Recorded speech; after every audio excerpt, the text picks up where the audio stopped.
Any impression? Any question? Question. Yeah. Yeah. Got a question. Yeah. Okay.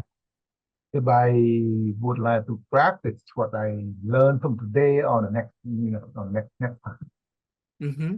would love to learn in order to transform my life. But at the same time, I'm so busy with everything at work. How do we, you know, how do I handle Okay. Do you want to uh, go against the principles of universal principles and natural laws? Are you trying to get somewhere before you one of the we talked about causality, right? We talked about the law of causality earlier. Okay. Causality. Okay. There's a formula for causality that says that the seed plus the condition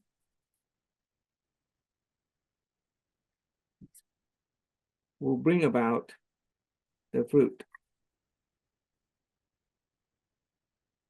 Okay?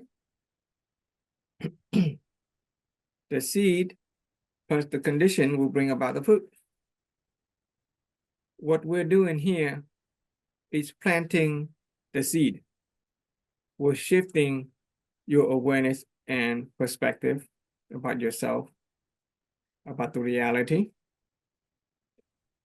The condition are the people, your interaction with other people.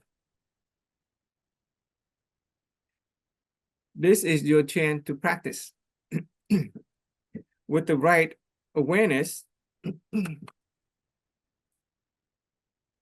So basically this is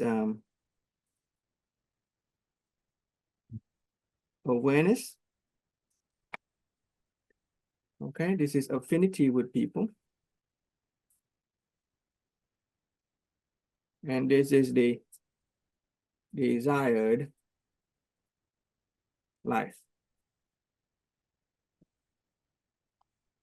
If you want to practice, then first you need to have the appropriate kind of seed. And that seed comes from this interaction. Okay, this sharing. You're going to take the seed and you're going to apply it in your interaction with other people, and then eventually you will experience the kind of life that you want. If you want to jump in and practice without the seed, then there's nothing to practice. Okay. Fortunately, I have already given you 3 seeds. The seed of serenity, which is inner peace, the seed of magnanimity, which is tolerance and kindness and acceptance of yourself and other people, and the seed of honoring gratitude. If you can just practice rotating among those 3, then you can eventually experience the life that you want. If you got nothing better to do, just be at peace. If you have to think about something, think about 7 holistic health or 7 holistic wealth. Ask the kind of question, how am I going to be rich in wisdom, rich in attitude, rich in character and integrity? How am I going to be healthy? How is my relations going to improve? Right? If you got nothing better to do, be at peace. If you have to think about something, just think about the 7 holistic health. If you have to work on something, you have to do and you have to work on something, you're going to work on what's called the 7 great givings of life. And we haven't gotten to that yet, which is more seed you need to get before you can start practicing. Okay. You get there. It's a little premature to ask about practice when we haven't had the appropriate awareness and perception just yet. Even though I have given you a shortcut by saying that you should initiate being at peace, being magnanimous, and being grateful, but you don't know how to do that just yet, huh? Yeah, we don't know that. You can't practice what you don't have. We don't know the skills yet. I haven't shared it with you, so it's a little premature. But for now, we already talk about the principle of life. You can start by simply thinking about the 7 holistic health. I know your life is going to be busy. Everybody's life is going to be busy. After this sharing, we're going to go back to our life. We're going to get swamped with work. But what's going to be different from now on when you go back to work is this part. You can continue to do work, but instead of stressing about work, you focus on being. You just be at peace, be magnanimous, and be grateful. Okay? That is a practice.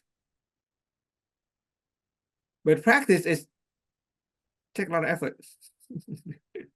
As you learn through this interaction, there is a more effective way of reaching that state of health beside from practice. It is a shift in awareness and perspective. And that is what my job is for you, is I'm helping you shift your perspective so that once you experience a new perspective, once you have a new paradigm, a new way of looking at things, it becomes a permanent change in your way of being and thereby a change in your life without having to make the effort of practicing. We practice, but there is another way to get there without having to expend too much effort in practicing. It is a shift in perspective. Okay, that is why we do this. And Vincent, don't worry. After this, I'm going to send you the the recordings. While we drive to work, we drive from work. During the time of driving, you can listen. Okay, you can listen to recording. That is your learning time. Okay? If our time is limited, we can listen to this recording. There are different sessions. There's a Vietnamese version as well. You speak Vietnamese pretty well, right? I'll send you the Vietnamese. Huh? The Vietnamese is better in English, right? Ugly. Okay, that's fine. So I will send you both the Vietnamese and the English recordings of this teaching, and you just take driving time to be learning time. Okay, when you're at work, you still do work, but instead of stressing, you're focusing on being. And then during outside of work time, during lunch, for example, and you're chewing, right? Then you can listen to the recording or watch the recording while you're chewing. When you're in the bathroom, you listen to the recording. There are people who listen while they're sleeping. In fact, many people find that somehow listening to the recording help them sleep. So if you have a problem with sleep, maybe listening to this recording, you will tap into the energy of serenity, which is inner peace, and it's going to help people sleep. Some people listen to this and they fall asleep. And that's I would love it. I would love it. Yeah. I stopped listening to this. Ron, Ron wanted to say something. I just wanted to ask, like, when you were in Mentor 5, were you still working while you were taking Mentor 5? Yeah. I had to ask my boss to shift my schedule a little bit. Okay, so I work from 7. Typically, my schedule is from 7 to 5:30 p.m. I asked my boss, and that I only work 4 days a week. So during the time when I was a Mentor 5, I asked my boss to let me change to 5 days a week. I would work from, I think, 7 to 2 or something like that, right? That's like 5.5 hours. And then I would go and I would attend the mentor lecture, and then I would come back at like 3 or 4, something like that. I would work for another hour and a half. So it comes out to be, instead of 8 hours a day times 5, it'll be like 7.5 hours times 5. So so I would be spending about 35, 37 hours at work instead of 40 hours at work. I'm just wondering how I'm going to juggle mine around as well. I mean, I'm semi-retired, so I kind of run my own schedule, but yeah, that would be more simple for you. Okay, for me, even though my boss allowed me to do that, my coworker were not very happy because it kind of messed up their schedule. During the time when I was gone, they had work. They had to figure a way to cover my time. Even though the total amount of time that I spent at work was not that much reduced, to other people, it felt like I was absent more than I really was. And so that creates some negative affinity. Remember, we're going to talk about that it creates some negative affinity with other people. It caused some negativity with respect to my relationship with my coworker. And so I saw that.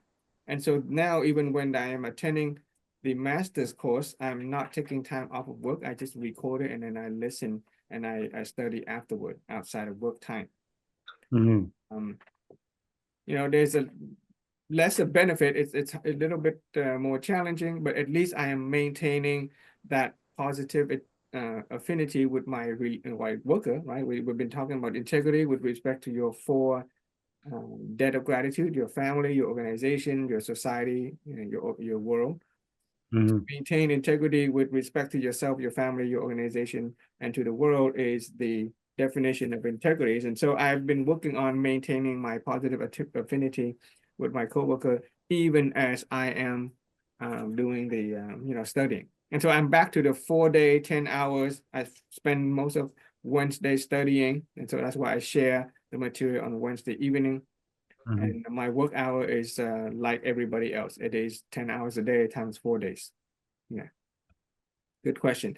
You got to play around, and it depends on your fortune. Okay, the amount of blessing that we have accumulated. We use up our fortune whenever we incur favor from other people. And for me, we take a mentor 7, so I'll figure out something. Yeah. I feel like I actually used up that fortune. Okay, that whole affinity with respect to my my boss and my coworker. Okay. So every time we enjoy some benefit, we are using up sort of like a credit in our good fortune account. We'll talk about that in a religious and spiritual perspective later. Okay, Vincent? Yep. Okay. All right. Yeah, thank you for your question. Thank you, Vincent, for your question. How do we practice? Okay, so that's a little bit of a tip, right? Does that answer your question? The way of being? Yeah, I think so. Yeah. Yeah, you can practice. That's how you practice. Okay. When you got nothing better to do, let me I'll add another one. Okay, sure, I'll add another one. What something to put me. That was something that I could listen to before sleep. But when I go to bed, I couldn't. I don't sleep well. I will give you the Vietnamese version, and I think the Vietnamese version put a lot of people to sleep. Oh, that's gonna be cool. Or it could keep you awake. It is an energy level. There's an energy level in the speaking of the master that will cause a shift in a person's own energy level if it is a mismatch for you. So it'll put somebody to sleep, or it could make you stay awake. But you might stress out for a little bit, and then you will experience the transformation, and then you will get better. Okay, don't worry about it. Yeah, people transform in a very short amount of time listening to the Vietnamese version. Okay. Okay. My energy is not at their level yet. Okay, I'm not super high energy. All I have is the concept, the I share from a knowledge perspective, a conceptual perspective. I hope to one day be able to infect you with my balanced energy. Okay. Okay. Okay, we were talking about realization. Okay. Realization. So let's jump right into realization. Important concept. So you can write this word down for me. The word realization.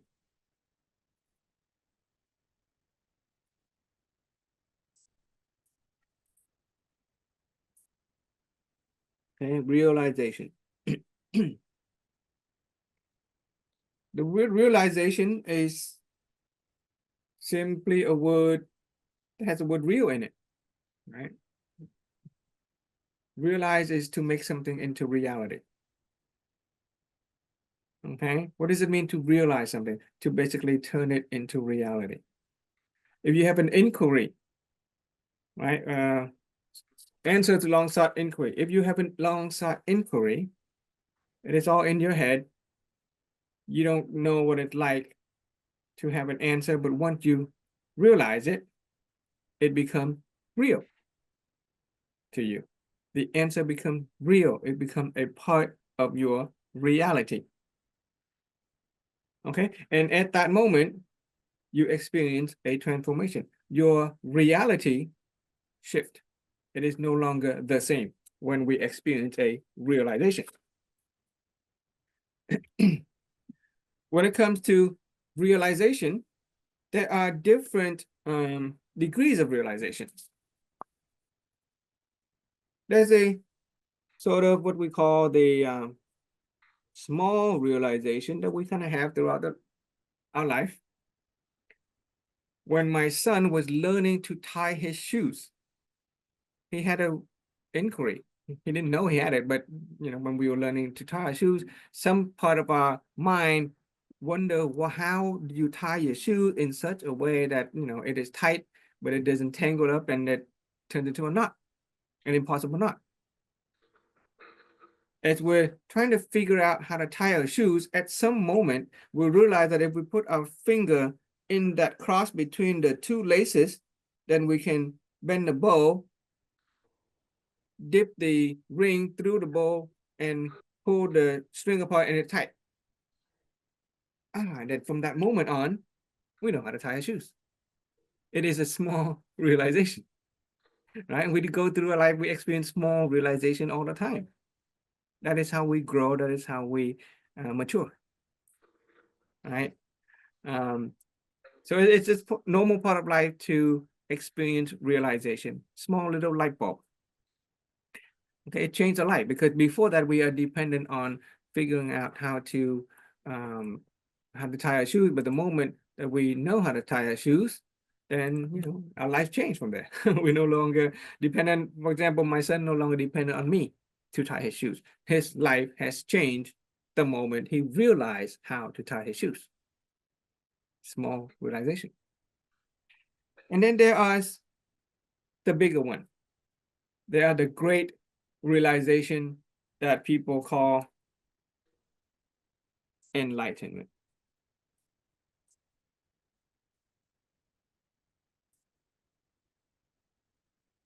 Okay, there's a great realization that people would call enlightenment. These are the kind of life-changing realization. It's still realization, but it's life-changing. There's a word light in it. Right? We're working on the principle of light. The word enlightenment meaning to have received, to be in the light. Using an example from the Christian tradition in the Bible, there's a man named Saul. Saul is a man who used to persecute Christians. He would arrest Christians, he would persecute them because they were followers of Jesus Christ. Saul persecuted Christians. One day on his way, he was riding a horse on his way to go and persecute Christians. He experienced a flash of light. Later on, he reported that experience. He called it, he was hit by a flash of light, blinding light, that blinded him for 3 days. And after during the 3 days that he was blinded by light, he was visited by Jesus Christ, and Jesus Christ changed his life. He realized the truth about Jesus Christ, and after that, he became a Christian. That is a great enlightenment that shifts a person's life, entire life, from a person who persecuted Christian to becoming a Christian himself. Not only that, all of Christianity in the world owe a debt of gratitude to Saul, whose name was changed to Paul. Okay?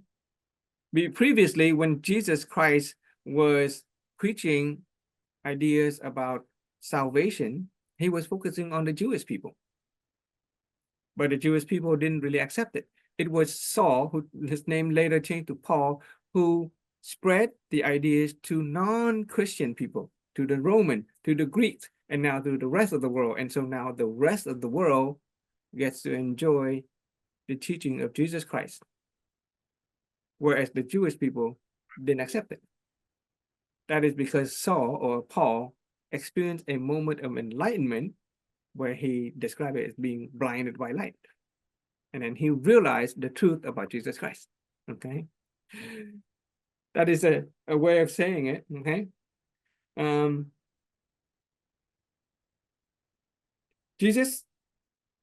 Jewish people, at that time, they experienced a lot of political and social and spiritual suffering. Okay, they were dominated, colonized by the Roman. They were spiritually starved. Their religion did not give them the kind of fulfillment that they wanted to. And Jesus came to teach them a certain truth about inner peace, which is serenity. He teaches them about magnanimity, which is tolerant and accepting and being forgiving. And he taught them about unconditional love. And he called it the kingdom of God. Okay. At that time, the Jewish people and many people in Jesus' time thought that Jesus was talking about the physical kingdom. They thought that Jesus was going to become a king who ruled over this worldly place and become a king of the Jew. It's like the country of Israel right now. They thought that Jesus was going to become that king. But instead, Jesus was talking about the kingdom of God, which is a state of being at peace, a state of being totally acceptant and loving of other people, the state of being grateful for everything and everyone that you have. And it is through these realization that people like Saul and the disciple of Jesus Christ came to become Christian. They realized that no, Jesus wasn't talking about a political, social replacement of the political system. He didn't intend to become a king. He was talking about the kingdom of God, which is a state of being whole, perfect, and complete, of being at peace. Okay?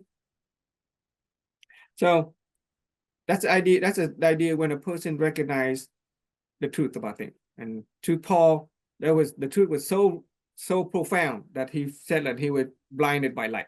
And when he opened his eye, he saw the truth. Another word that people associate with realization is awakening.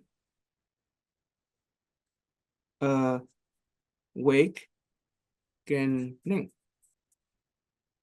It is as if we are all asleep. It is as if we are not fully conscious of who we are.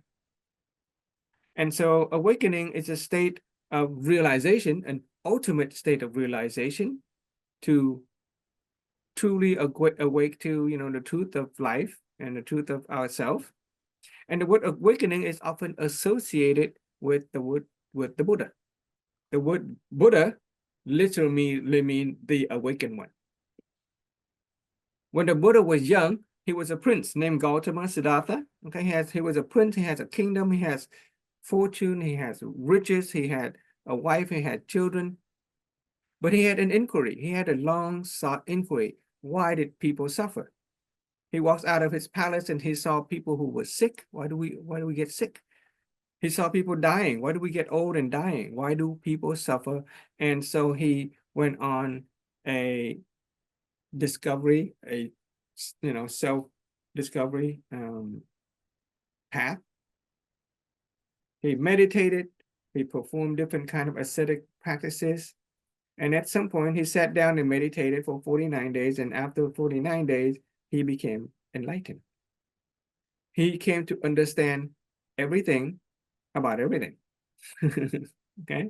And thereby people call him the awakened one, which is the Pali word for the Buddha. So, so there's a promise with this, philosophical sharing, is that when we take this step-by-step journey, with a roadmap, we will help each other uncover truth about ourselves, and at some point, we will come to a decent level of realization, if not complete realization, about human life and experience. with that realization about human life and experience, we can start taking ownership of our life. We can start taking ownership of our health, ownership of our happiness, ownership of our peace, and affect our relationship with other people. And if we can affect our relationship and cause other people to also experience peace and happiness, well, guess what? We have just built the kingdom of God here, right here on earth. Okay, if we can experience a state of inner peace wherever, whenever, and if we can package that, materialize that, inner peace is non-material, right? Inner peace is non-material, right? Non-material. And if we materialize inner peace and we can package it and give it to other people, and other people experience inner peace, and then the whole world experience inner peace, then the world is at peace. It is world peace. What better definition of the kingdom of God other than world peace? Not only that people experience inner peace, but they have experienced the six holistic wealth, that people have wisdom, they have good attitude, they have good character, they have integrity, they are physically healthy, look beautiful, they have capability to perform things, whatever they want, and then the material possession becomes abundant. When everybody in the world has these 7 candles of holistic health and wealth, look like the kingdom of God to me. Okay, and that's why we do what we do. Okay, it is a process through which we come to realize something important. Okay, there's small enlightenment, there's awakening, there is the total awakening. Okay, let's pick the word total awakening.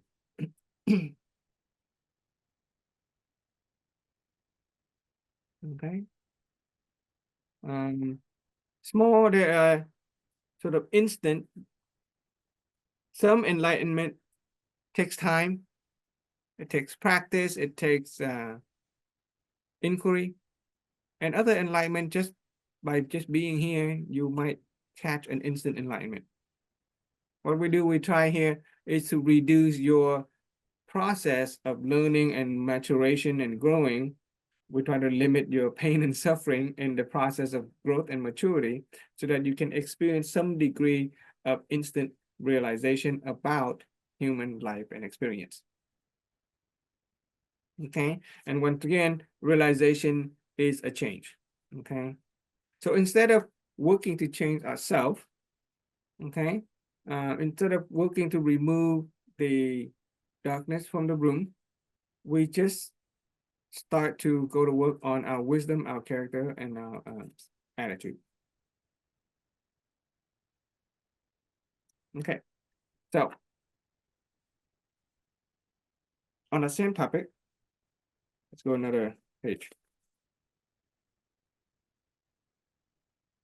Okay. So this is shorten it up. We're going to use the word realize instead of realization.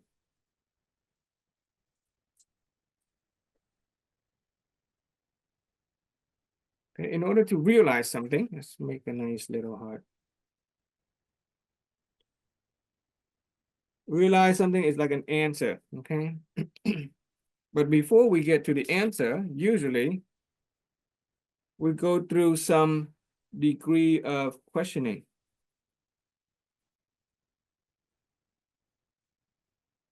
Questioning. We basically ask some question about life. But usually, simple question doesn't bring about great realization. It is the interrogative inquiry that will lead to realization. When you interrogate, you ask again and again and again. You repeat the question in your mind, sometime through many years. Small interrogative inquiries will lead to small realization. How do I tie my shoes? Great inquiries will lead to great realization. Why do people suffer? Why are there evils in the world? How do we escape from pain and suffering? How do we enter the kingdom of God? Okay. Hang on. So when it comes to realization, there are different ways, different approach. I mean, how do you say, different path to arriving at realization. One path is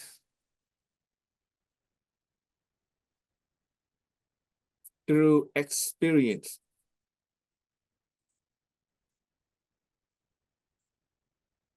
Right? We experience life. Sometimes pain and suffering will teach us a lesson, and we realize that there's a better way to go about things. Right? Most of us have realized things thanks to the experience of life. That's why we tend to honor people who are experienced. Another way to come to a realization is to contemplate.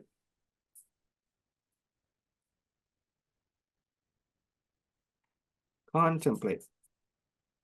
T-E. Right? These are the great thinkers of our times. The scientists, the philosophers, they think, contemplate to think. And through the process of thinking and turning their mind, they come to a certain realization. But both experience and contemplate sort of come with a price, effort and time. Okay, especially experience. Some people are very proud of experience of the pain and suffering. But oftentimes pain and suffering doesn't necessarily teach you anything. Do you notice that some people keep on repeating the same mistake over and over and over? Some people are very attached to pain and suffering. They pride themselves as being strong, that they are survivors. Their sense of identity is associated with their being able to survive.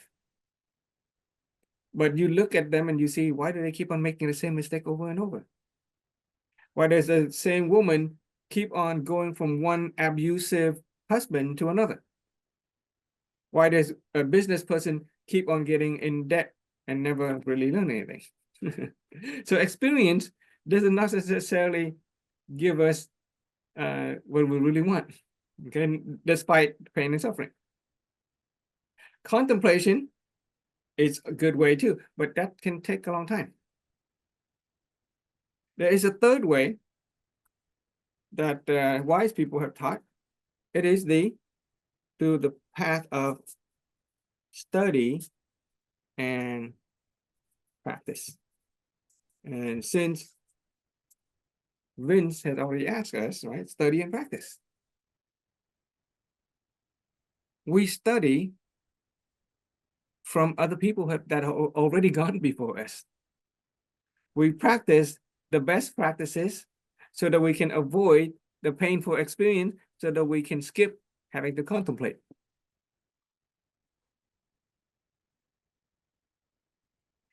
But if we want to learn math in school, we don't have to reinvent math. We just go to school. We learn math.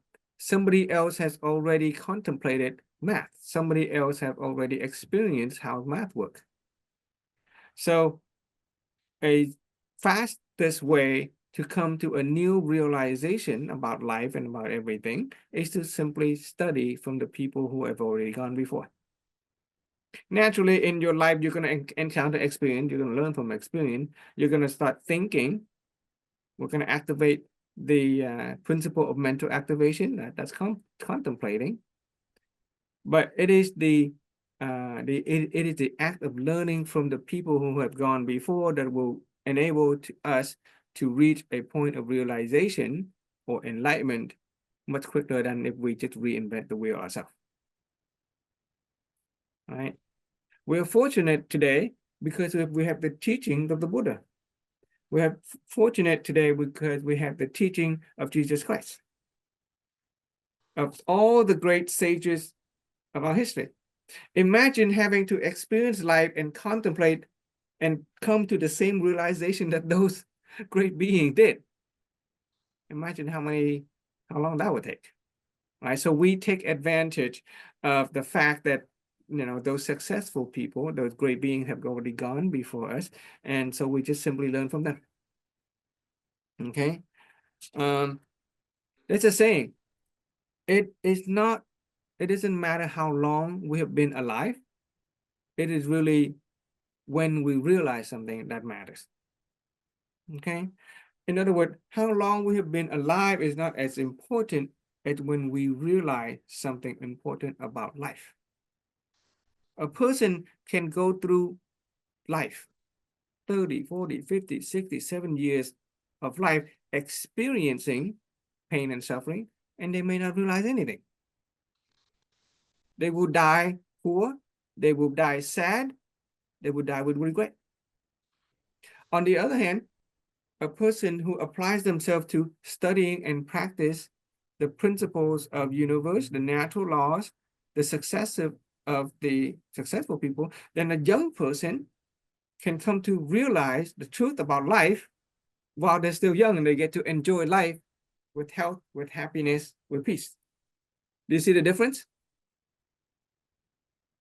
Experience is going to come to us, but if we are attached to, if we, you know, insist on experiencing life in order to learn, then we're going to experience a lot of pain and suffering before we actually learn anything.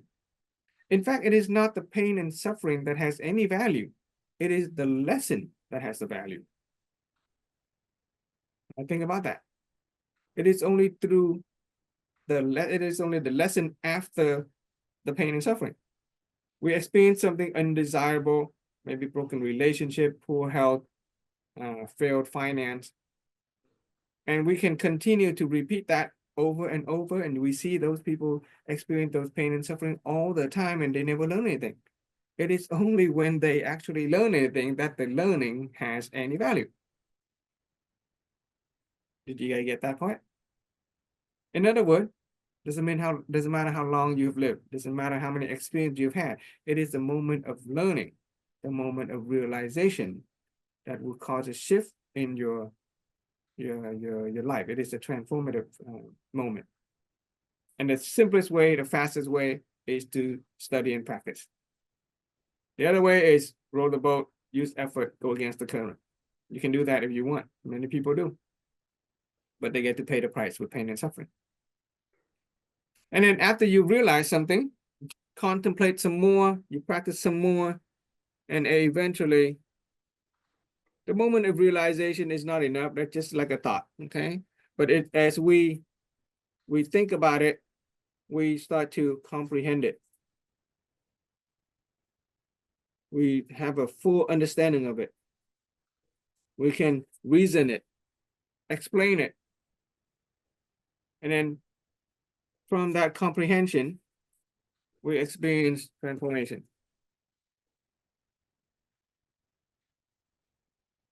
At the moment of realization, that nothing really happens until you start to understand it and you start to take action that change your life. Formation. Okay. And transformation include new paradigm,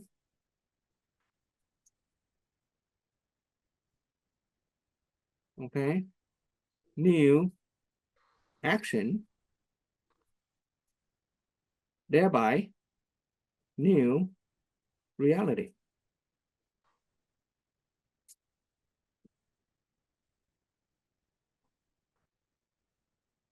Okay.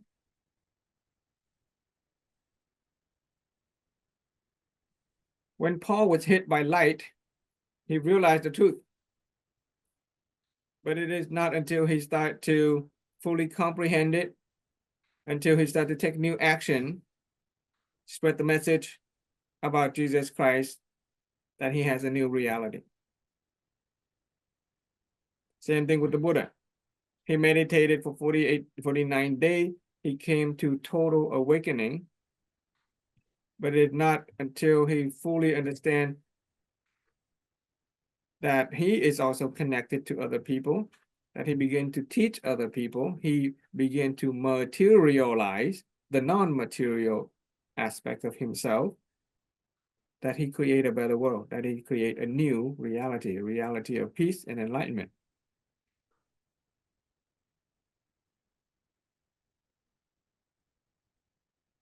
Okay, so realization is important, and it comes from the interrogative inquiries. Okay, now here's the thing, this is critical.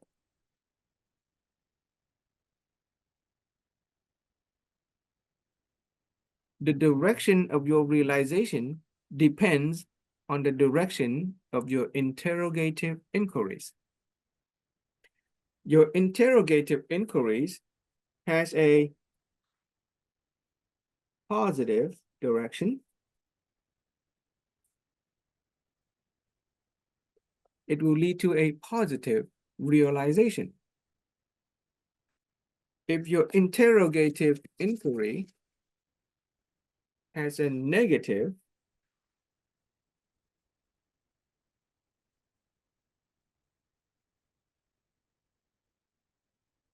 direction, it will lead to a negative realization. Okay, this is important. Not all realization is great realization. Okay, not all realization actually make your life better. You see, some realization can be very detrimental.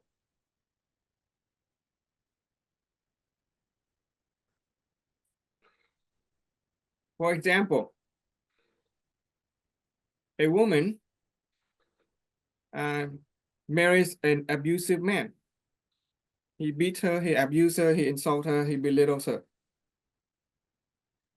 She leaves him, she marries another man. He abuses her, he beats her, he insults her. And so she starts to wonder, why do I keep on, she starts to wonder, why are men so evil in the world? Or why do I keep on getting, abused? If her interrogative inquiry is on a negative direction, why are men so evil in the world? At some point, she's going to realize that, oh, men are evil. And she will never marry again. Or she would do what the book or the movie, The Great Expectation did. She will go and marry a man, and she would intentionally break his heart. Because men are evil. Because she had been asking the kind of question that is along the line of the negative. And so she realized the negative. On the other hand, another woman who marries a man and he's abusive, and she thinks along the line of, okay, how can I make this relationship positive? How can I become the kind of person that will attract the kind of man who is loving and honoring? And then she might, one day she will come to a realization that, oh, maybe I am the one who is causing the man to be positive or negative. And in order to get the quality man, then I need to be a quality woman. You kind of see the difference? It is the line of inquiries that will cause a person to go positive or realize positive or negative. Okay, so let's go back. So when it comes to our realization, there is the this idea of what we desire. Okay, desire. We consider what we want. Okay, if we ask the kind of question that is called positive, and what that is, it aligns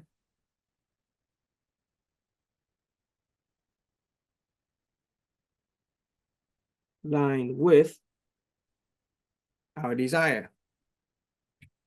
On the other hand, if we ask the kind of question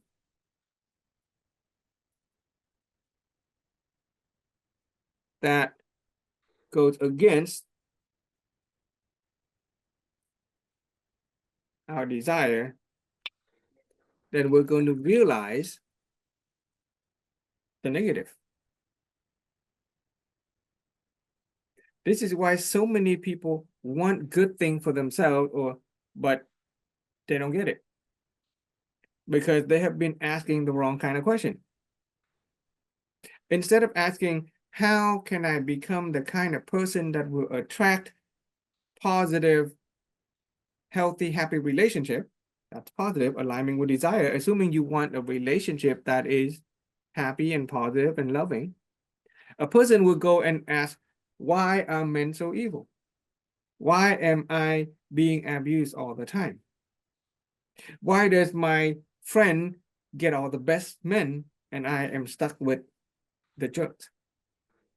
Well, you don't want the jerk, you don't want abusive men, but you ask the kind of question that goes against your desire, and so you're gonna get the reality that matches with your question. Okay, a person who keeps on asking why, again, a person who keeps on asking why something is so negative, what they're gonna have, eventually, they're gonna come to a realization that life is negative. Right, just look around. There are people who goes around there and asking, why are there so many evil people in the world? Why are there so many unfairness? Why do I keep on getting sick? If you keep on asking the question that is against your desire, you don't want to be sick. You don't want evil in the world. But if you focus on the thing that is against your desire, then you're going to experience a reality that is against your desire. You're going to realize that, oh, people are just evil. Oh, illness is just a part of life. Oh, I'm not going to get any better. Or we start to blame other people, right? We blame our parents, we blame external circumstances. So this part is very important, and very few people understand this. Okay, this is a correlation of the principle of light. Okay, if we're focusing on a darkness, essentially we say, why are there darkness in the room? Or how do I remove the darkness, right? If I'm sick, and how do I remove the darkness? How do I get rid of my illnesses? That's, are you trying to get ill? No, you're interested in health. You're not interested in illnesses. Don't focus on illnesses. Don't ask the kind of question relating to illnesses. Ask the kind of question relating to health. How do I become more healthy? But if you ask a kind of question, how do I become less depressed? How do I become less or not anxious? Okay. Or worse, you become a psychologist or a doctor and you explore pathology. You explore mental illnesses. You know everything there is to know about illnesses. And so now your reality is full of illnesses. You know more about illnesses than you know about health. You still have a person who knows everything there is to know about mental health. Is going to be a great psychologist, but he won't be able to heal anybody because he knows all the problem, but he doesn't have any answer to how to become a healthy person. Right? You can write a great essay, you can write an encyclopedia about all the mental health pathology, and yet you still do not know what health looks like. Think about that one.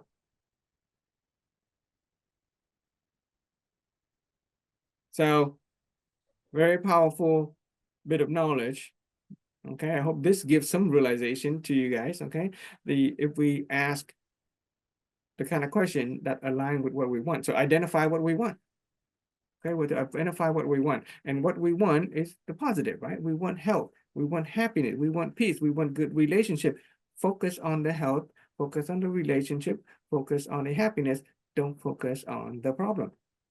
Because when you start asking the question about the problem, you're gonna eventually come to a realization about the problem, and that's your reality.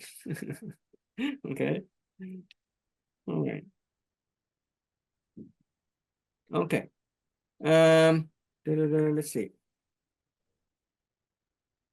So another way to change this, another way to write that picture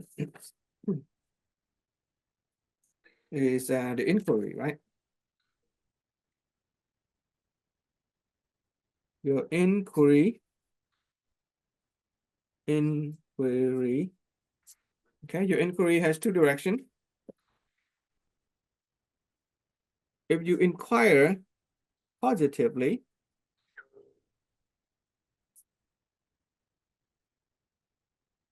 you're gonna get desired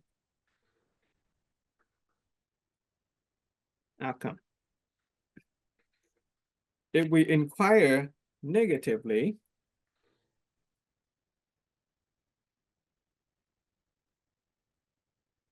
you're gonna get undesired outcome. Okay. And this is still part of the law of causality, because the outcome is the fruit.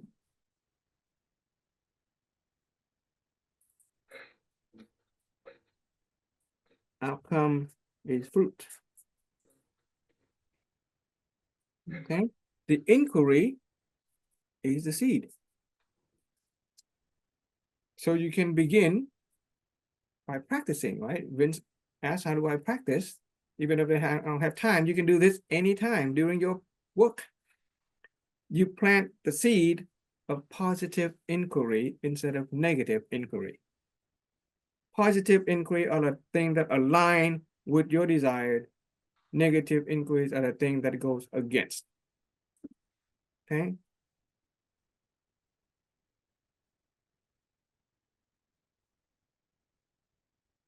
Aligned with desire. Aligned with desire.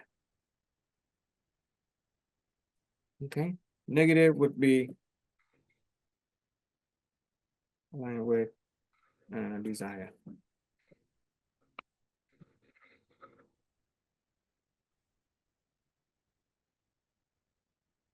So negative would be against desire.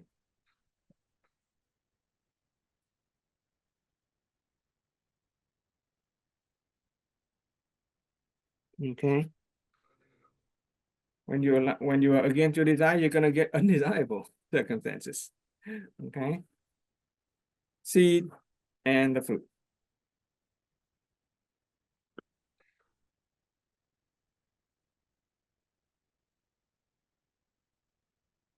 And that is called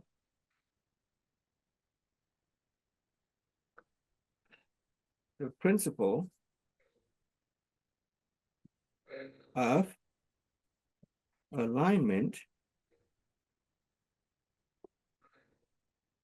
with desire. Okay.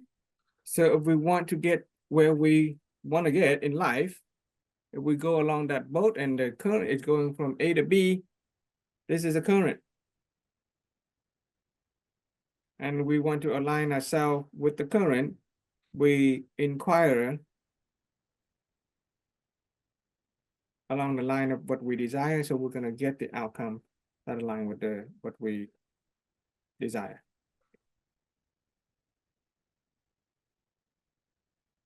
Inquiry, okay?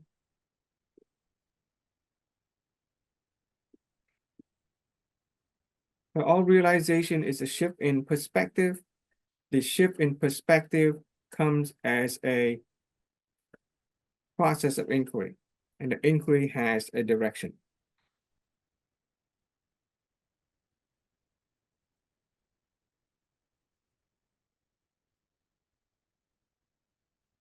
Okay. When you apply these, what you're going to find is that oftentimes you don't need to solve life's problem.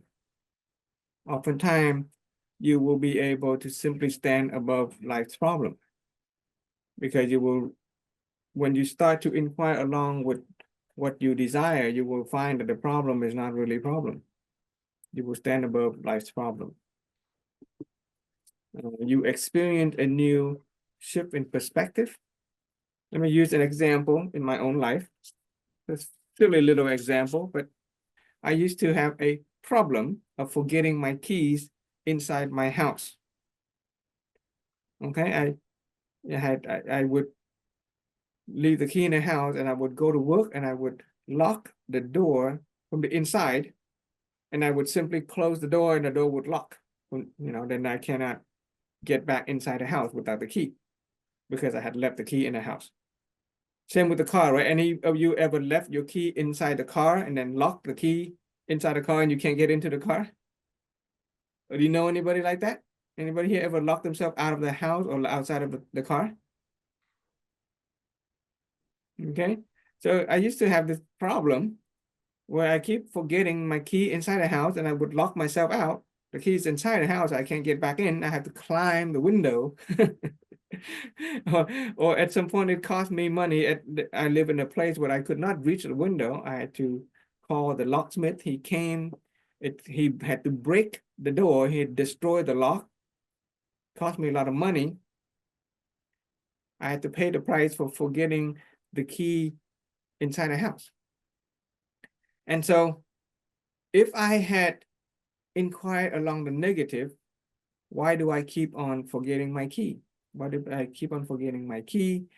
How do I solve the problem of my memory with the key?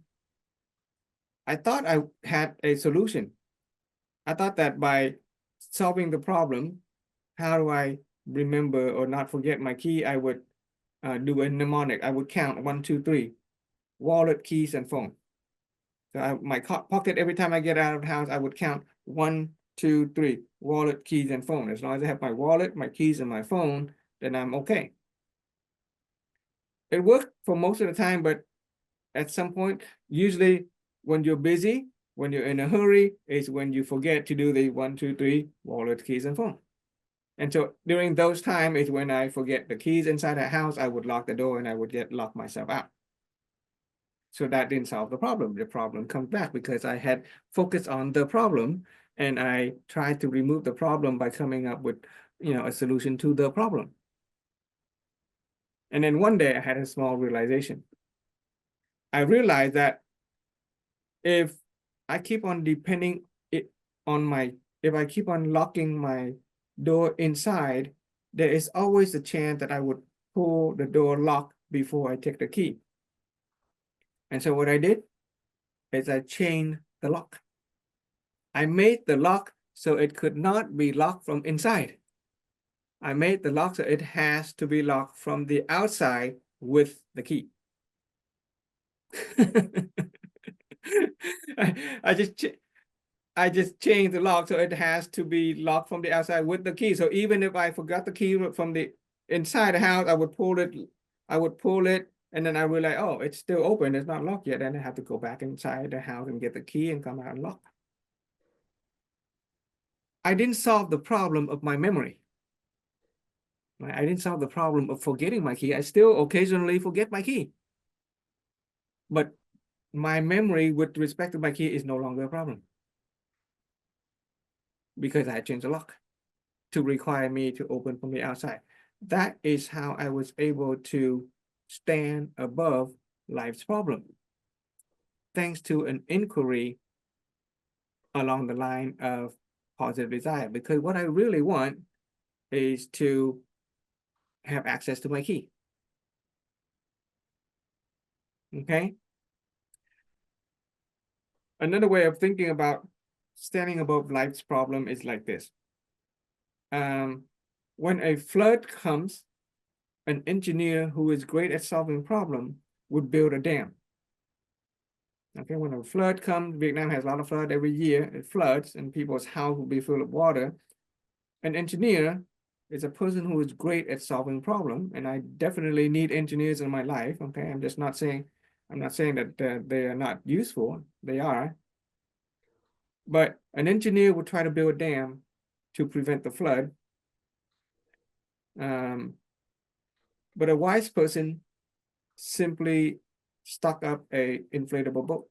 He just rise above the flood. That's it.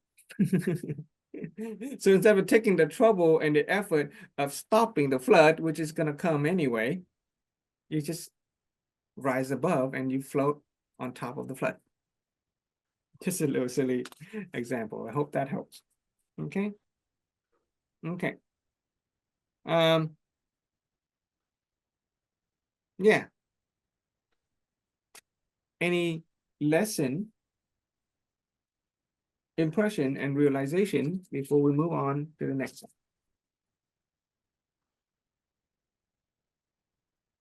Mental activation time, guys. Practice, practice, practice. What did you find that was new? What do you think that is applicable? Did any light bulb come up?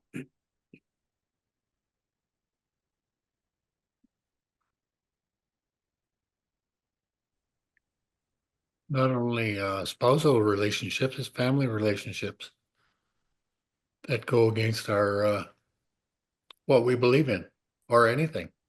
Mm-hmm.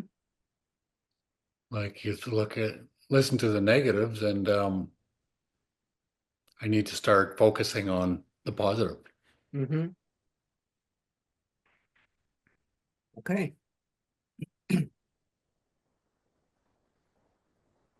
What about Vince and Jihua? Did you get anything new from what we have shared so far since the break about lesson, impression, and realization, or about the principle of alignment with our desire,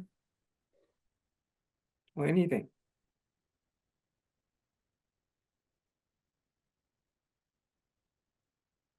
I love the fact that you guys are contemplating. I can feel the wheel churnings in your head. But if you can express it in words, that'll help turn those thoughts into material reality. If any, just one thing that jump out. Anything new to you, Vince, since the last hour? I recently experienced some failure. Okay. Asking myself, why you keep failing? I will start it. Say, what how do I'm successful based on my bad experience? Is that right? Instead of asking myself, why am I keep failing? Okay, I ask myself, yeah, how do I be successful based on my failure? Okay. Yeah. Yeah, I think you got it. I think that's the core of the teaching. Okay. Yeah. In fact, I do a positive inquiry. How do yeah. I be better based on failure? Mm-hmm. How do I make myself? Okay. That's a good question. Yeah. That positive inquiry, right? Yeah. Yeah. Yeah. How do I become successful? Yeah. Okay. And here's the thing, let me ask you, are there successful people in that field that you're working on? Are there people who already solved those problems that you're trying to solve? Yeah. Yeah, go learn from them. That's my mentality. Yeah. Yeah, go learn from them. Yeah. So instead of focusing, why do I fail? You're going to come up with a million reasons why we fail. And a million reasons why we fail will still not give us the answer. But if you are already inquiring, okay, how do I become successful? And instead of letting pain and experience teach us the lesson, we just go and get it from people who already succeeded. Right? We can read, we can take classes, we can study from people who have already walked the path, and we learn from the best. There's a saying, we see far because we stand on the shoulders of giants. Okay? So it is rare that we actually have the need to reinvent anything. On occasion, you know, we will come to brand new realization that nobody ever knew before. We'll learn about level 4 wisdom later, where we come up with brand new, you know, knowledge in a way that Jesus and the Buddha, they came up with. But most of life's problem can be found by other people. Nowadays we have Google, we have ChatGPT, okay? And so instead of suffering pain and experience, trying to figure out on our own, that's kind of like going against the current. We simply go to the people who already have the answer, who already succeeded. And if we learn to be grateful for those people, then we can attract a lot of those people into our lives. And then we will have ready instant answer to a lot of our inquiries. And our life can be pretty simple, pretty straightforward if we can surround ourselves with people who already have answers, right? Imagine you surround yourself with people who are expert at every field that you ever need, and all you got to do is ask them. In order to do that, we'll need character, which will arise out of positive attitude and a degree of wisdom. So you're doing the right thing, being right, you know, you're asking the right question. Okay, thank you, Vince. I love that question. Yeah, that's sharing. Yeah, you get it. You're totally getting the material. Okay, let's move on. Okay.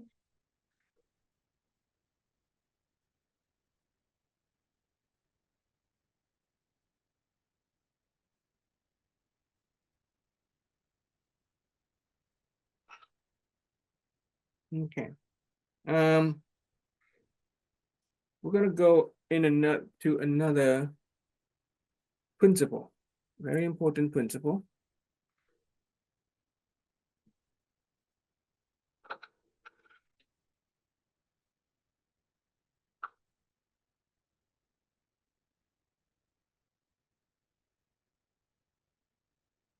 We're gonna learn about a principle called the circle of knowledge.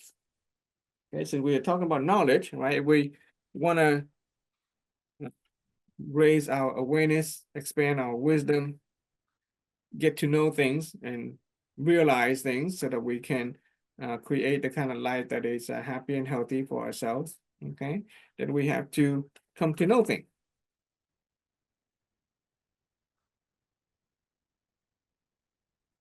Okay. So consider that we all know things.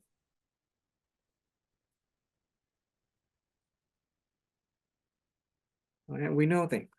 We have knowledge. At the same time, not only we know things, we know that we know things. We know, and then we know that we know. Right? That's an interesting about being human. Is not only do we know, but we also know that we know. Right? And so I'm going to draw a circle around this knowing that we know things and kind of represent everything that we know. Okay? So we're going to represent everything that we know in this little circle. Okay? Now, there are things that we know, but we have forgotten. Right? We know things that we have forgotten. I used to know the address to the first home when I first came to the United States, but I don't know it anymore. I've forgotten it. And would you agree that the stuff that we know but have forgotten is more than the stuff that we know, right? The stuff that we know right now, and we know that we know it, we can recall, but the more what we have gone through life, remember that's that curve of remembering.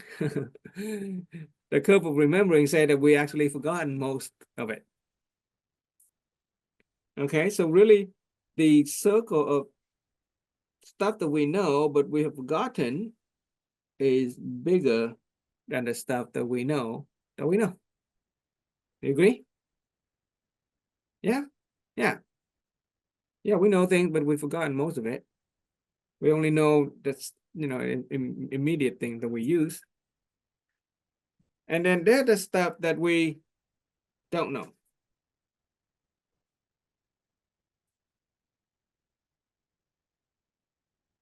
I don't know how to fly an airplane, but I know that I don't know how to fly an airplane. So it actually interesting that you know that you don't know things. Now, there are many things that I don't know, but I know that I don't know. I don't know how to fly an airplane. I don't know how to speak German. I don't know how to write in the Chinese language. Okay. I don't know how to, do 23,000 squat just yet. There are people in this philosophy who have reached a level of serenity and physical vitality that they can do 23,000 squat. I don't know how to do that just yet, but I know that I don't know how to do that. Okay, I know that I don't know. And it's a simple matter to go and get to know the stuff that you don't know. You can just learn it, right? You go to the people who already have the answer. You can read it from books, you can learn it from the masters. Okay, you can, and then you notice that the stuff that we don't know, but know that we don't know, it's a lot bigger than the stuff that we know but forgot, and even bigger than the stuff that we know, and we know. And going really slow. So do you get this so far, right? Yeah, make sure you shake your head when you understand it. Okay. There are things that we know, and we know that we know. I know I know how to do math, arithmetic, plus, subtract, some multiplication, division. I know how to do calculus, but I have forgotten it. That was in high school and college. I went to high level math, but I have forgotten it, haven't used it. So I know, but I've forgotten it. And I know that I've forgotten it. Okay. And then there are so many things that I don't know in this life, but I have an awareness and knowledge that I don't know it. And it's pretty big, right? You can imagine there are so many things that we don't know, and we are aware, or we know that we don't know. There's so many things. And then there are the stuff that we don't know.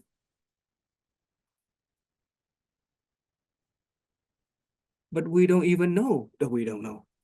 Ooh.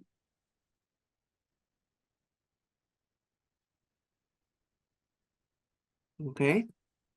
Can you imagine the stuff that we don't know, but we don't even know that we don't know? Can you name one thing that you don't know that you don't know? Anybody want to give that a try? Name something that you don't know that you don't know.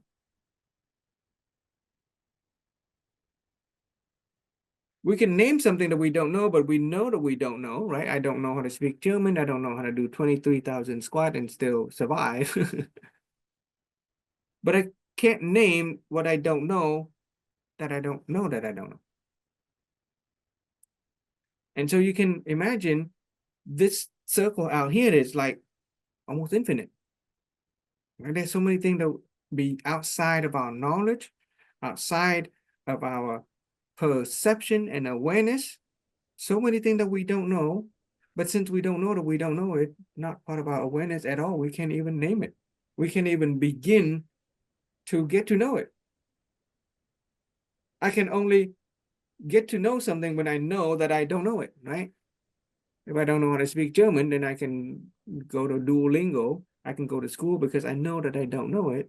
But if I don't know that I don't know, then it's outside of my perception. There's no way for me to get to know something that I don't know. So the circle is nearly infinite. But to simplify it, we're just gonna, close it I up for a don't little know what I don't know. I don't know. bit. Exactly. Yeah. Okay.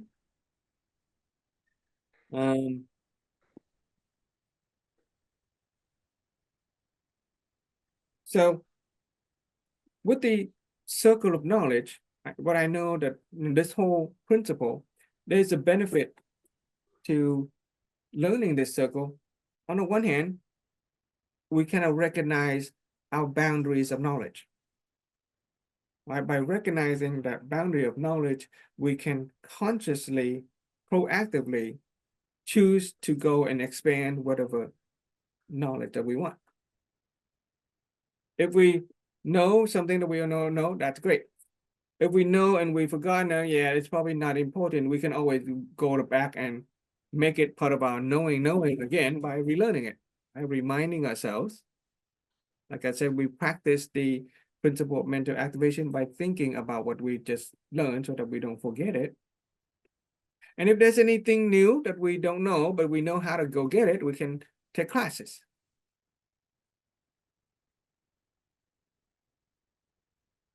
At the same time, it can help us get a sense of humbleness when we realize that what we know is so little.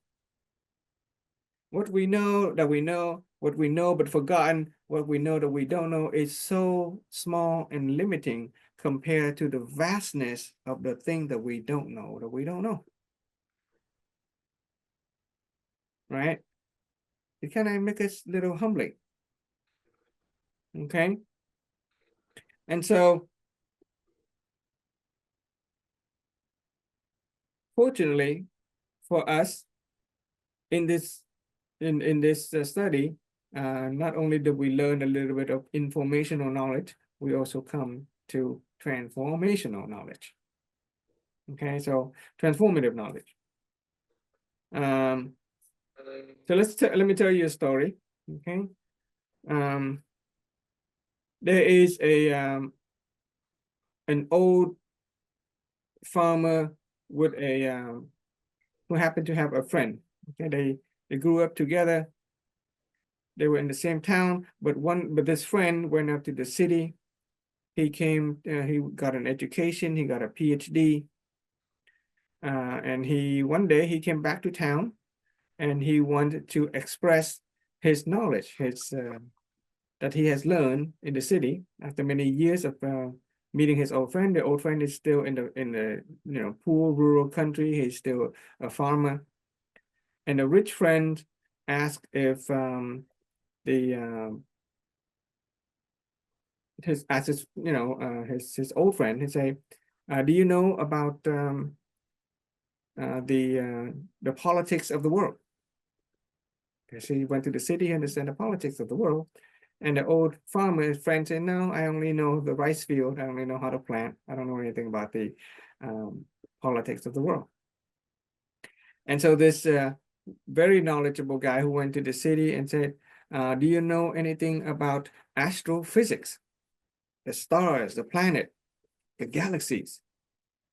And the old farmer said, no, I don't really know anything about the stars and the planets. I only know the rice field and the season. I only know how to, plant rice. I'm just an old farmer.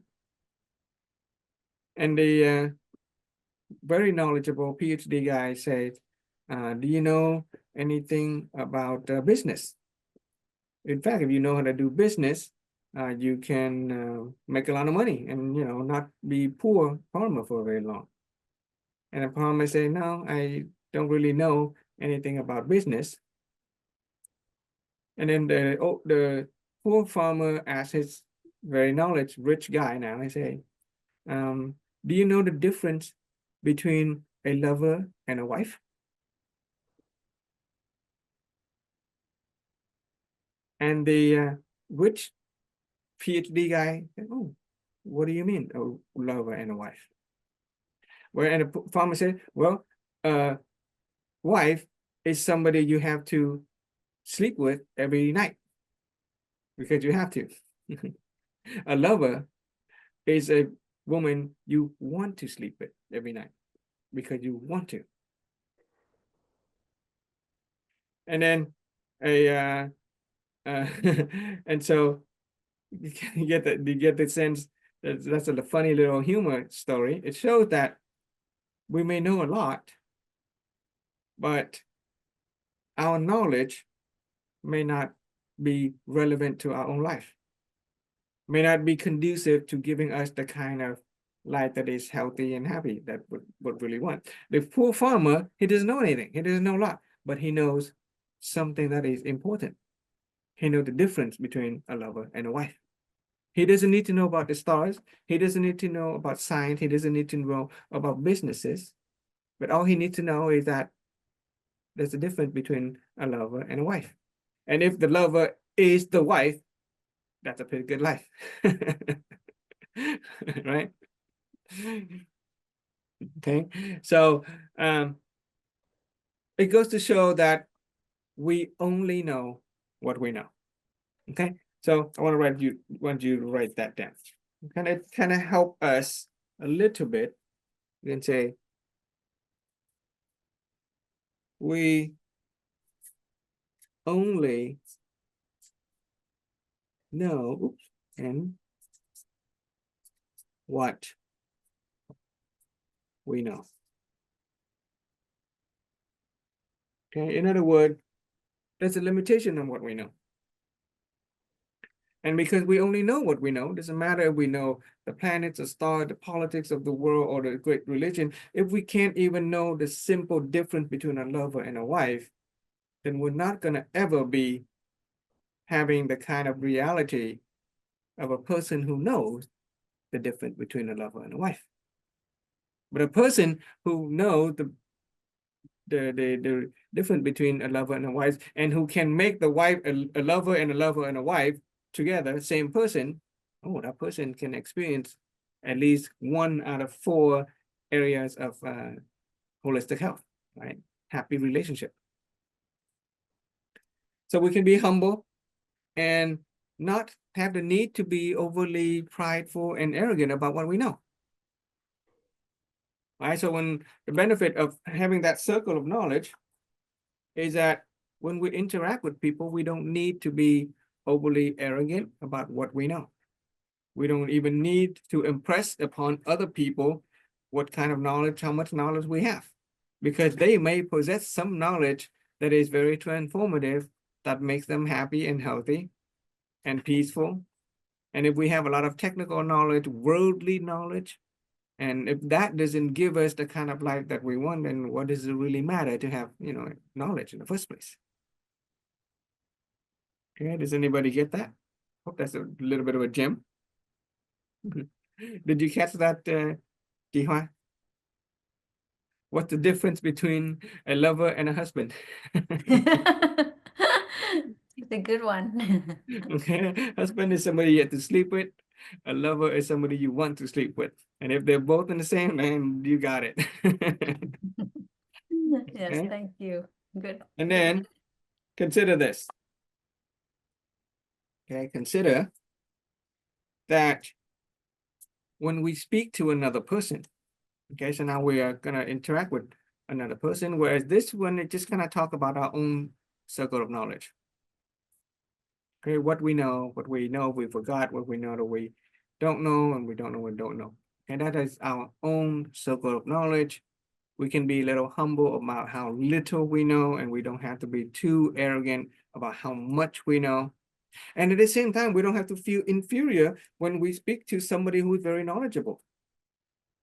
A poor farmer can talk to a PhD or doctor, a great scientist, and not have the need to feel inferior. Lack of knowledge, remember the barriers?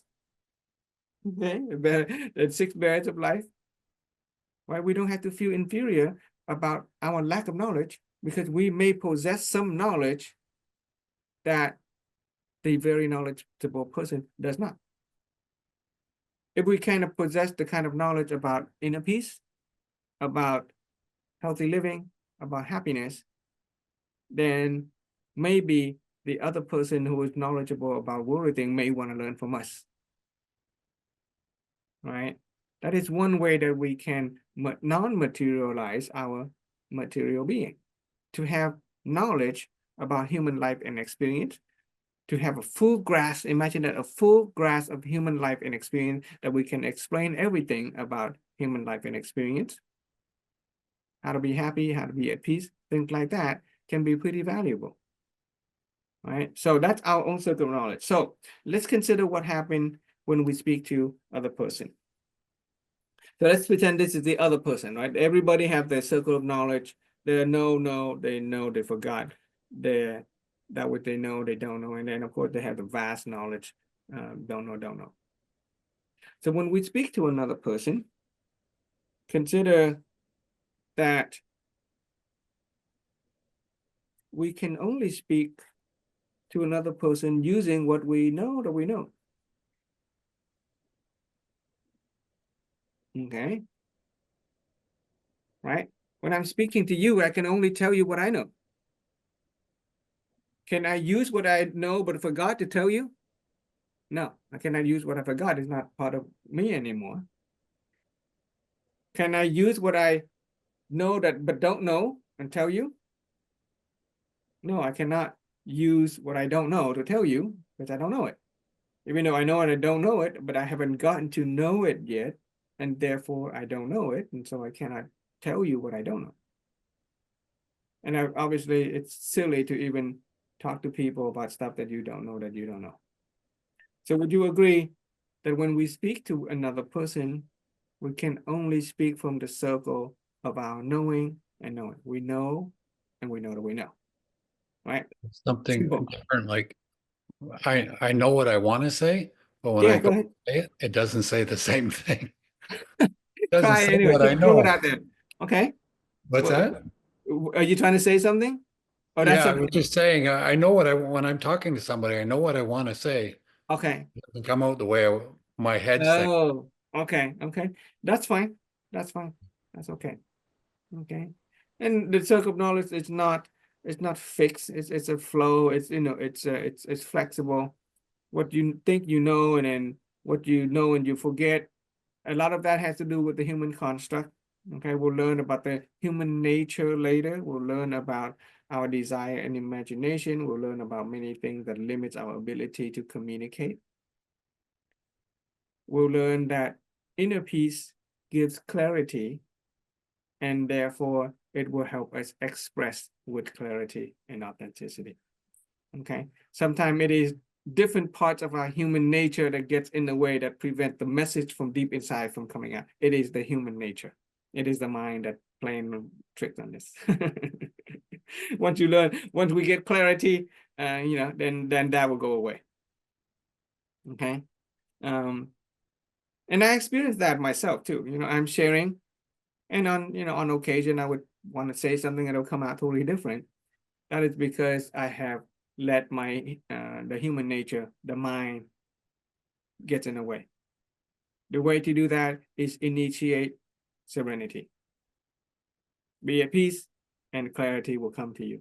Okay, that takes a little bit of practice. That takes a little bit of realization. Okay, but anyway, can we agree that when we are speaking with another person, we can only speak from our circle of I know that I know?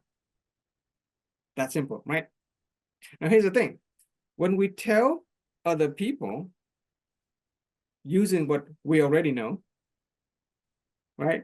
Is there a chance that it will touch upon what they know that they know?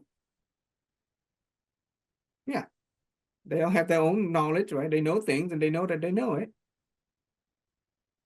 Would you agree that it might touch upon what they know, but they've forgotten? Right? Yeah, it can. All right, let's say that person used to know calculus, but they've forgotten it, and you talk about calculus, it'll touch upon the part that they've forgotten. So when you talk to another person, and there's a potential that it will fall into the circle of what they know, but they've forgotten. right? And of course, when we talk to another person, we can only speak from our circle that I know, but it may fall into the circle where they know that they don't know it. So that's new to them, right? Basically, if it falls into something that they know but they don't know, and it's new to them, and of course, there is a possibility that you talk to a person and they have never heard it before, they didn't even know that they didn't know it, it'll fall into their don't know circle.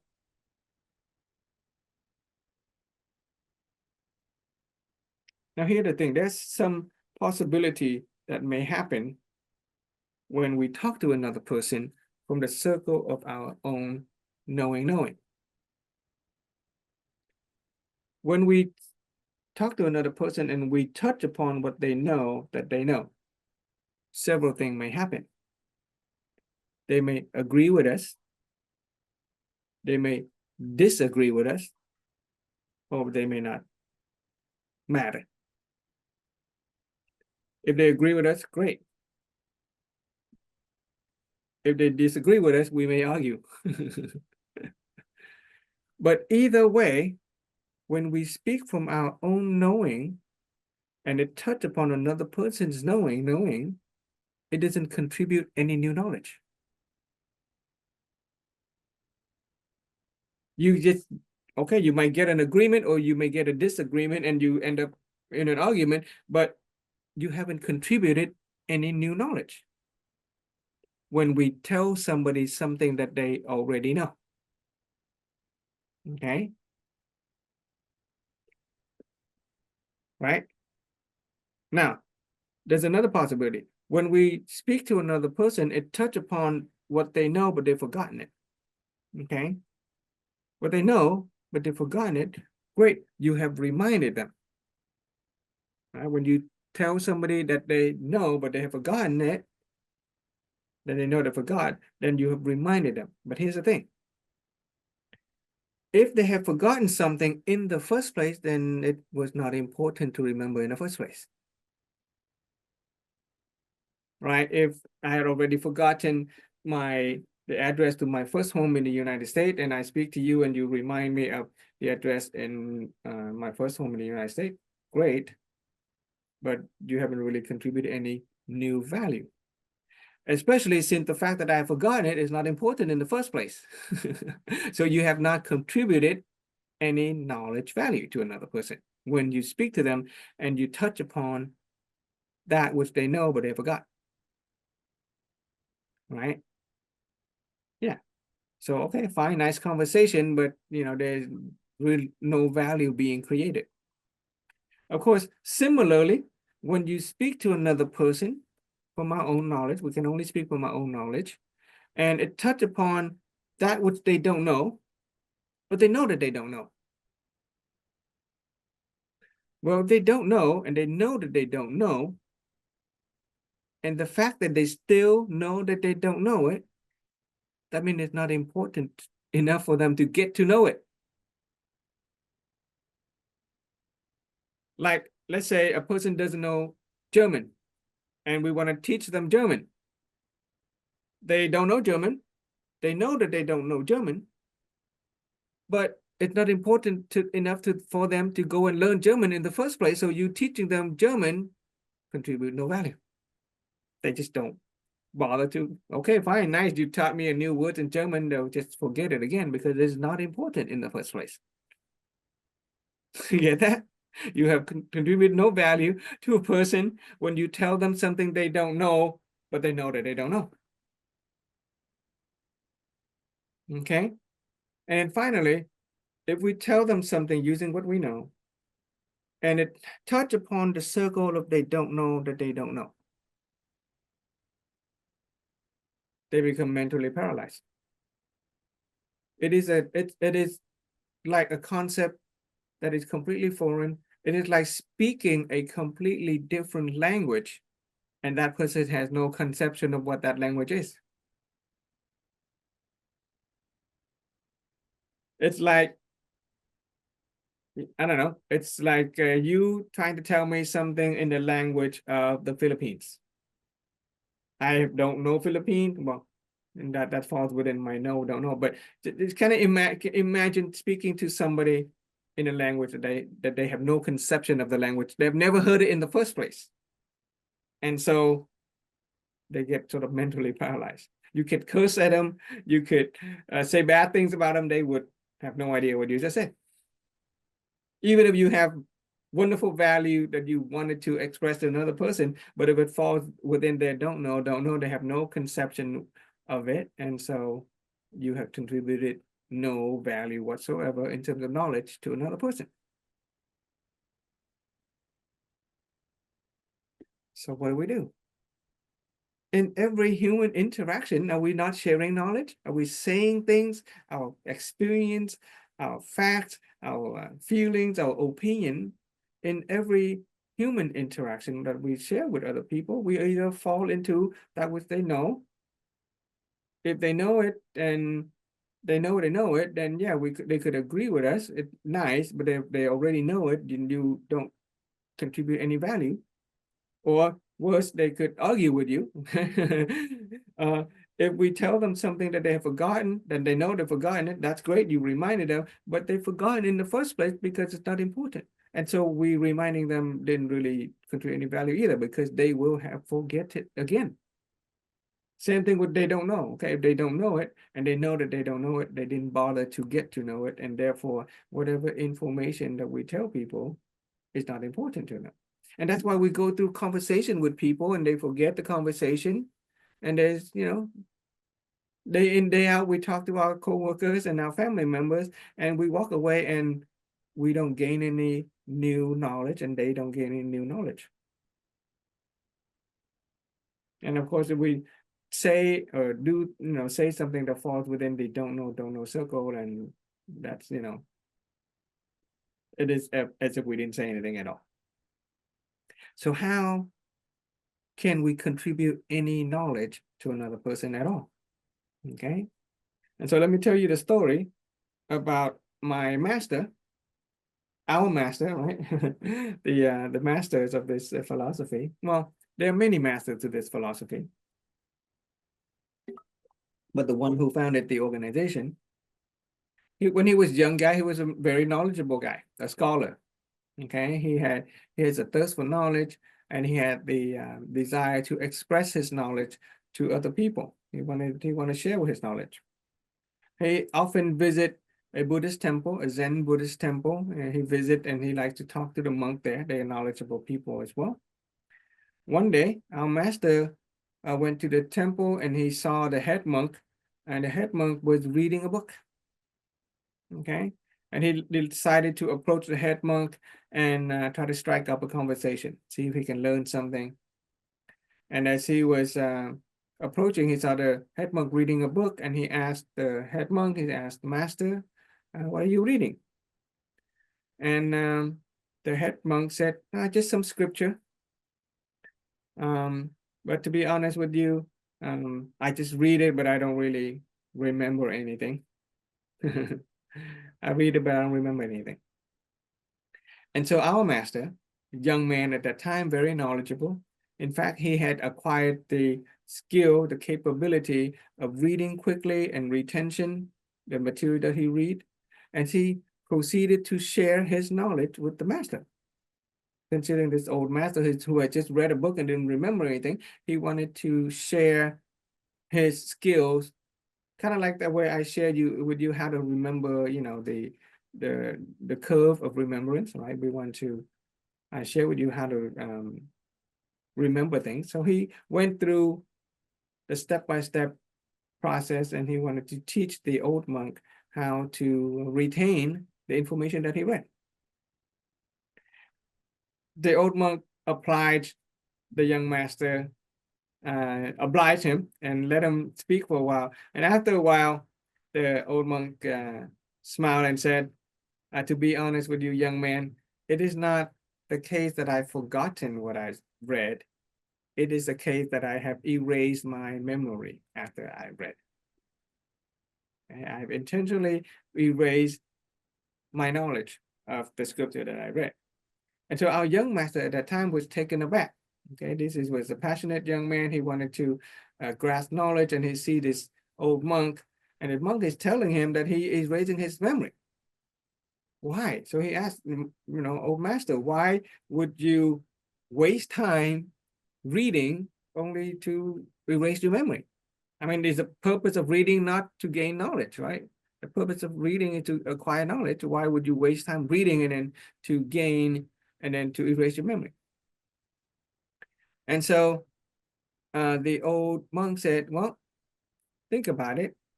There are many people come to this temple asking for guidance, asking for wisdom. If I tell them what I know, in fact, many people who come here are more knowledgeable than me. They are PhD, they are doctors, there are students of the scripture who memorize the entire scripture, who knows the scripture more than me. If I tell them using what I know, they will not understand. And therefore, I have to erase what I know and tell them using what they know in order to help them understand. Let me repeat that, okay? If I tell them using what I know, they will not understand.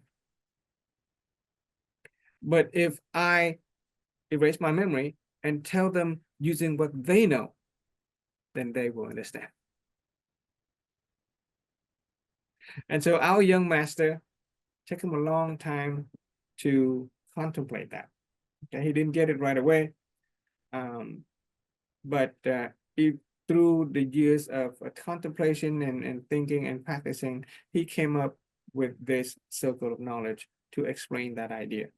The idea is that if we use what we know and we talk to other people, we cannot really help them. We cannot contribute any new knowledge to them. The only way to do that, and there is a way to do that, is to speak to another person from their circle of knowledge. We begin with what they know. We expand it, and we see if we can expand the circle of knowledge.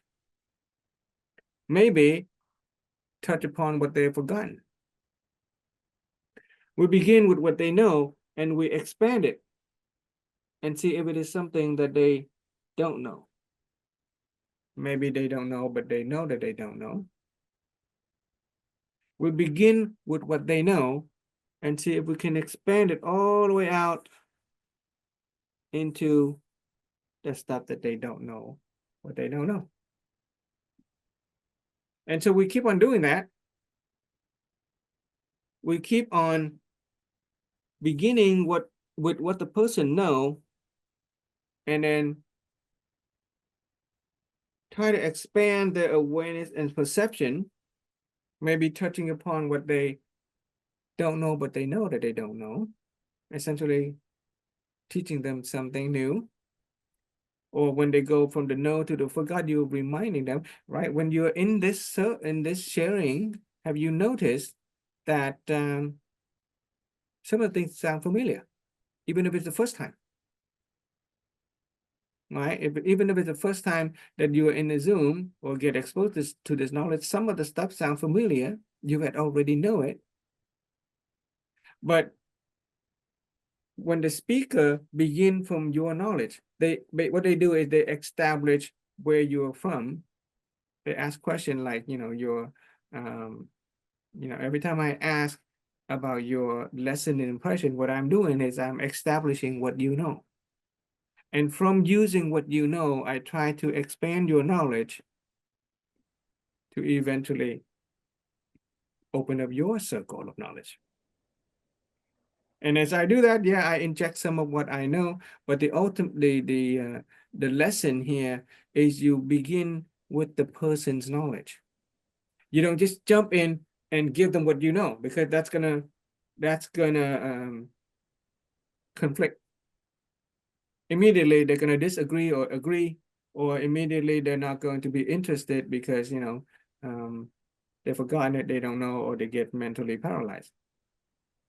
So the only way to help other people is to begin with their knowledge, their circle of knowledge. Do you guys get that so far? And most effective speakers and teachers always begin with this. If we try to help a child with their homework, let's say a child comes home and says they need help with homework. Okay, let's say the child is learning algebra and they're struggling with algebra, and they come home and they ask you to help with the algebra, and you jump in and you try to teach them algebra. But if you don't try to establish whether do they actually know how to plus and minus yet? Do they actually know how to the multiplication table yet? Then it's impossible to teach them algebra if you don't establish what they already know. Maybe they had forgotten half of the multiplication table, or maybe they have been struggling with subtraction and division, and therefore their algebra ability is compromised. You don't jump in and teach them algebra. You have to establish what they know. So we have to help them raise their awareness about subtraction and addition, multiplication and division. Then we go into algebra. That is how the great teachers of elementary school do. They make sure the student have the fundamental before they can build on the fundamental. Bad teachers are the ones that blame the student for not knowing. Good teachers are the ones who recognize where the students stand, help them get to the standard, and then expand their knowledge. And salespeople also do this very effectively. They always begin by asking, what are your interests? They don't just jump in and sell you a product because they have no idea what you know and what you don't know. Right? They may sell you a product and immediately you may reject it because it's already part of your circle of knowledge. You already have some preconceived knowledge about it. But sales great people will always begin by establishing what you already know about certain product, and then they build your knowledge about that product, open your awareness about it, and elevate your appreciation for the product. Effective bosses are the same thing. If an employee makes a mistake and a boss just jumps in and tells an employee that you made a mistake and that's bad and that's wrong, well, maybe the employee wasn't trained in the first place. It's not the employee's fault that they did something wrong. They did not receive the appropriate training so that they didn't have the appropriate awareness and the perception, the importance of certain tasks within the company. And so you always have to begin by establishing what the other person knows. Okay, so basically this is us. We, how to say we? This is we. We always begin, we can only recognize that, from a humble perspective, we only know what we know. And the beauty of this principle is that we don't have to know much. We only know what we know, and what we know is very limited. But we only need to know a few key principles: universal law, universal principle, natural law, how to be happy. And when we speak to other person, we establish what they already know. Okay, this is them, this is we, this is they, or them, let's say them. Okay, them, we. And how do we, so the question is, how do we get to know what they know? How do we establish this part?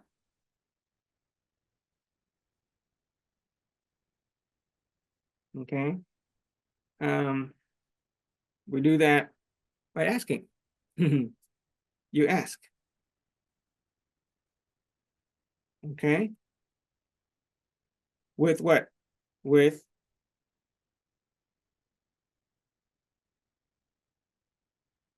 as humbleness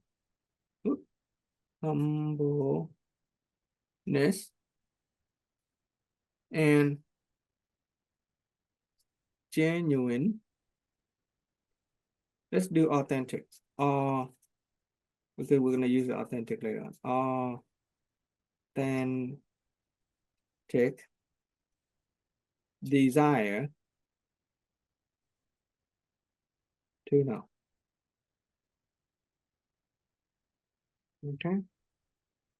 You ask with humbleness and authentic desire to know.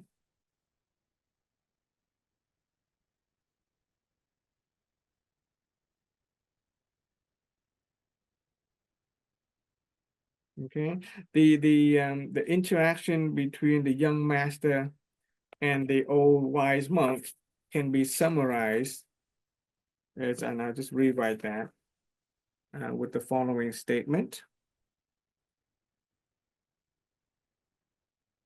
You can write this down as a motto or something that you can post on a wall and remind yourself. If I speak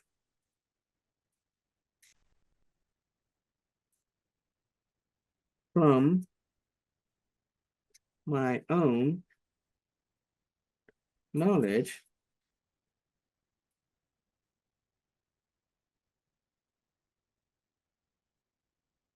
then others will not understand. This is part of a practice, okay? But if I speak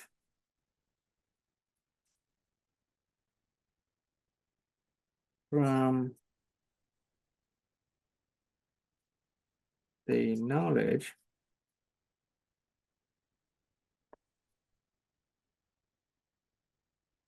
of others,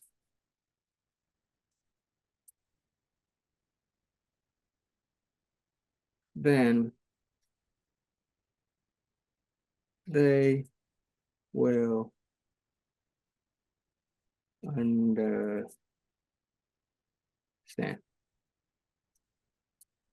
Okay? The benefit of this is two things: the character of humbleness and the character of authenticity. And when we speak to another person with genuine or authentic desire to know, we will begin to express the character trait of a person of good character of humbleness, a character of authenticity. People would respect us for being a person of good character. Okay. And at the end of the lesson, when we start to get to character and integrity, we will discover that a person of wholesome character is a person of success. Okay, there's a person that is an environment where people want to be close to, and when you are the kind of person that is an environment where other people want to be close to, success will come to you very simply. Okay. Okay. Okay.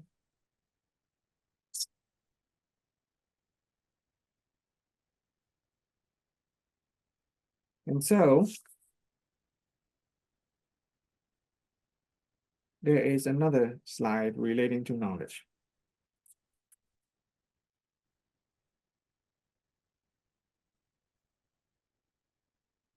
This is how we can help another person transform, how we can help another person experience a greater level of awareness and perception. It begins with knowing,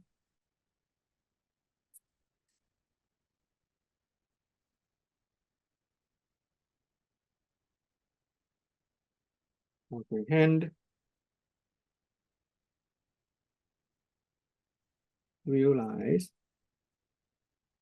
and transform. So how do you help a person transform? Okay, this is a formula, so to speak.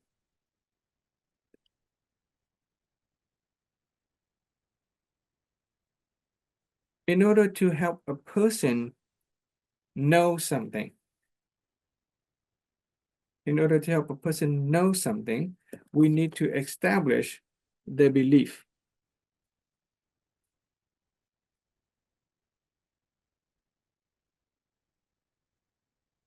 Okay. Some people has a strong belief in the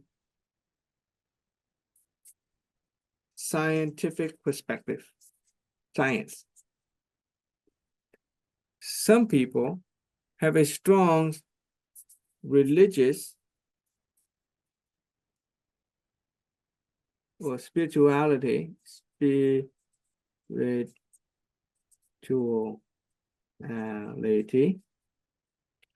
Other people just need common sense or morality.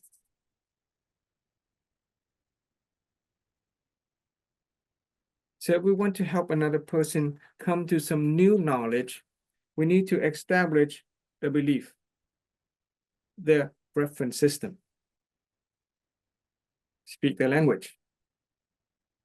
A person who is very science oriented is just going to be interested in a topic related to spiritual religion and spirituality. A person who's very spiritual may disregard common sense. And vice versa. A person who has a lot of common sense and morality might not be interested in religion or even science. So you gotta listen with humility, humbleness, and a genuine desire to understand and to know them and establish their belief. And we use what they believe to help expand their knowledge.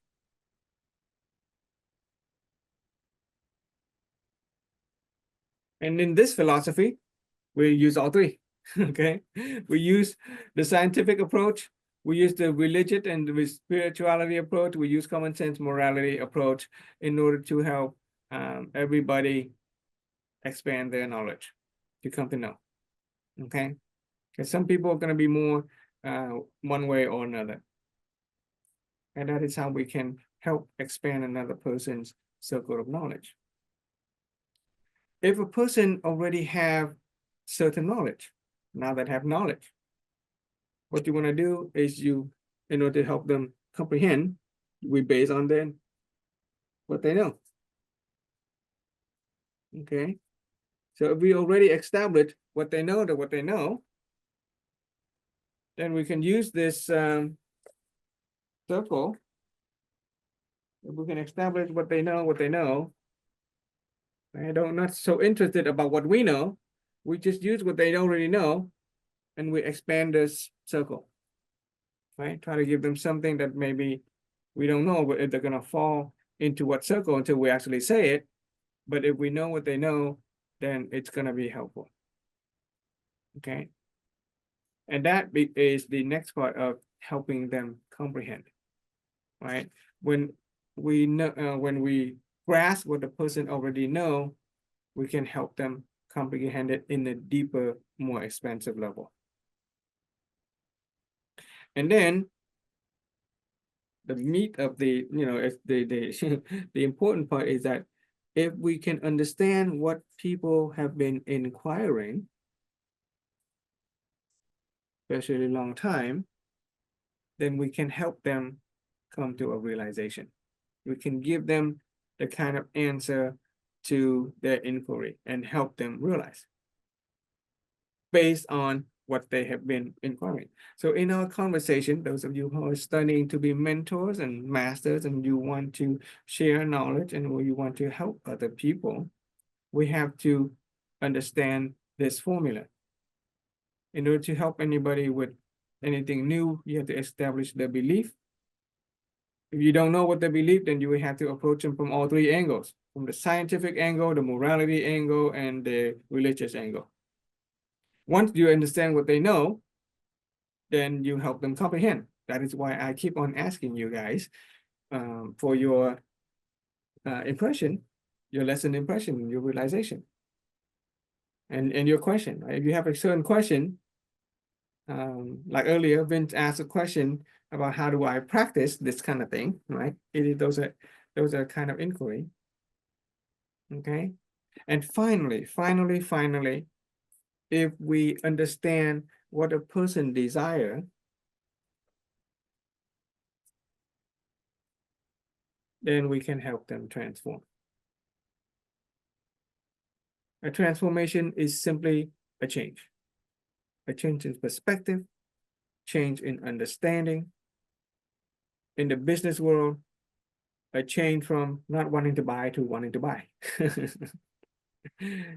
Here, transformation is about realization, a certain truth about health and happiness. But if we can establish the desire, for example, if I know Vince wants to experience mental health and physical health, then it's going to be more simple for me to help Vince if I know that he desires that. Otherwise, if I try to sell health and happiness to people who don't care and don't want health and happiness, it's not going to work. They're not going to receive it. Okay, so that is part of the principle of the circle of knowledge. Okay, this is a principle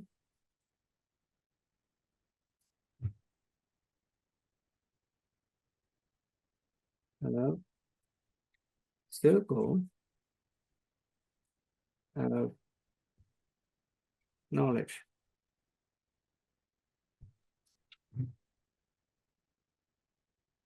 Okay, and I think we need a break. Everybody took a break on their own.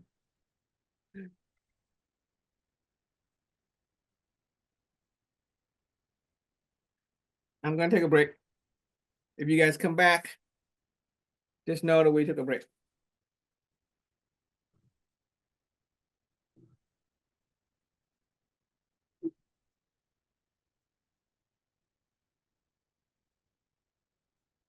Okay. Do a 15-minute break. I need a break.